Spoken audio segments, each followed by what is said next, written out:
চুয়াডাঙ্গার জীবননগর উপজেলার রাজাপুর সীমান্ত দিয়ে ভারতে অবৈধ অনুপ্রবেশকারী 2 চোরা কারবারিকে মাদকদ্রব্যসহ আটক করেছে বিএসএফ। শনিবার ভোরে তাদেরকে আটক করা হয়। বিষয়টি নিশ্চিত করেছে মহেশপুর 58 বিজিবি ব্যাটালিয়নের অধিনায়ক লেফটেন্যান্ট কর্নেল রফিকুল আলম।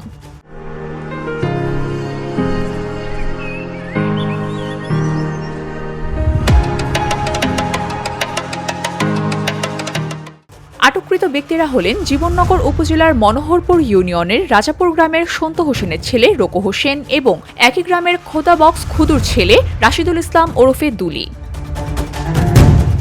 সূত্র থেকে জানা গেছে, রোকো এবং দুলি দীর্ঘদিন ধরে মাদক পাচারের সঙ্গে জড়িত ছিলেন। তারা সীমান্তের কাঁটাতারের বেড়া কেটে ভারতে প্রবেশ করে মাদকদ্রব্য সংগ্রহ করে তা দেশে এনে বিক্রি করত। শনিবার ভোরে তারা অবৈধভাবে ভারতের দিকে গেলে বিএসএফ তাদেরকে মাদকদ্রব্যসহ আটক করে। বিজিবির মহেশপুর 58 ব্যাটালিয়নের অধিনায়ক লেফটেন্যান্ট কর্নেল রফিকুল আলম জানান, ভারতীয় বিএসএফ তাদেরকে আটক করেছে। আটককৃত 2 বাংলাদেশি বর্তমানে সুস্থ রয়েছে এবং তাদেরকে ভারতীয় পুলিশের কাছে হস্তান্তর করা হবে। VOD Bangla news desk.